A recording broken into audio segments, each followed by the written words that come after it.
സംസ്ഥാനത്ത് ഒരു പ്രതിപക്ഷ നേതാവ് രാഷ്ട്രീയ നേതാവ് അഴിമതി നടത്തിയെന്ന ആരോപണം ഗുരുതരമായ ആരോപണമാണല്ലോ അത് എന്ന് പറഞ്ഞാൽ വീട് വാങ്ങാൻ എന്ന് പണം വാങ്ങി പുട്ടടിച്ചു എന്നാണുള്ളതിനർത്ഥം. പുട്ടടിച്ചിട്ടില്ലെന്ന് പറഞ്ഞ വിജിലൻസ് ആണ്. അങ്ങനെ അഴിമതി പ്രകാരമുള്ള ഒന്നും കണ്ടെത്തിയിട്ട് ഇപ്പോൾ സ്പീക്കറുടെ ചോദ്യത്തിനാവട്ടെ അല്ലെങ്കിൽ മുഖ്യമന്ത്രിയുടെ ചോദ്യത്തിനാവട്ടെ ആരായാലും അന്വേഷിച്ച് സമർപ്പിക്കുന്ന റിപ്പോർട്ട് വിജിലൻസ് റിപ്പോർട്ടാണല്ലോ സംസ്ഥാനത്തെ ആധികാരികമായ അഴിമതി വിരുദ്ധ ഏജൻസി അല്ലേ. ആ ഏജൻസി പറയുകയാണ് പ്രതിപക്ഷ അഴിമതി നടത്തിയിട്ടില്ല, പിന്നെ ആരോപിക്കാൻ പറ്റും അത് കാര്യമത് സത്യമാണെങ്കിലും എനിക്ക് അംഗീകരിച്ചു കൊടുക്കാൻ പറ്റുമോ? വിട്ടുപോയ ഒരു കാര്യം കൂടിയുണ്ട്. എന്താ സജീവ്? ആഷ്മി ഒറ്റ കാര്യം താങ്കൾ ഈ പറയുന്നതിന്റെ ഇടയിൽ നിയമസഭയിൽ പറഞ്ഞ കാര്യങ്ങളുടെ കൂടെ താങ്കൾ ഒന്ന് ചേർക്കേണ്ടതാണ് നിഷ്പക്ഷമായിട്ട്. വി.ഡി. സതീശൻ നിയമസഭയിൽ കൊടുത്തൊരു മറുപടിയുണ്ട്. ആ മറുപടിയിൽ എന്താ പറഞ്ഞത്? ഞാൻ ബർമിംഗ്ഹാം പോയി പൈസ പിരിച്ചിട്ടില്ല, 1 രൂപ പോലും പിരിച്ചിട്ടില്ല, പൈസക്ക് ആവശ്യപ്പെട്ടില്ല. ഞാൻ അവിടെ പോയത് എന്തിനാണ്? അന്താരാഷ്ട്ര പരിസ്ഥിതി സെമിനാറിൽ പങ്കെടുക്കാനാണ്. പറഞ്ഞിട്ടില്ലേ കേരളത്തിലെ നിയമസഭയിൽ? അത് വഴിയേ അറിഞ്ഞോളൂ.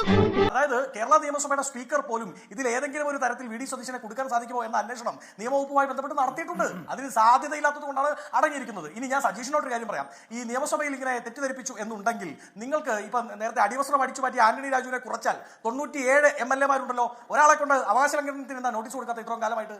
അതിനെന്താ നിങ്ങൾക്ക് സാധിക്കാത്തത്? സ്പീക്കർ എന്താ നടപടി സ്വീകരിക്കാത്തത്? അതായത് നിയമപരമായി തട്ടുകേട് കിട്ടുമെന്നും നിയമപരമായി കേസ് നിൽക്കില്ല എന്നും അങ്ങനെ നിങ്ങൾ ഇനി അവകാശ ലംഘനത്തിന് നോട്ടീസ് കൊടുത്ത് നിങ്ങളുടെ സ്പീക്കർ ഒരു നടപടി എടുത്താൽ അതിനെപ്പോലും നിയമപരമായി ബഹുമാനപ്പെട്ട കേരളത്തിലെ പ്രതിപക്ഷ നേതാവ് നേരിട്ടാൽ കോടതിയിൽ നിന്ന് ഈ മടൽ വെട്ടി അടി കിട്ടുമെന്ന് നിങ്ങൾക്ക് ബോധ്യപ്പെട്ടത് കൊണ്ടാണ് നിങ്ങൾ മിണ്ടാതെ.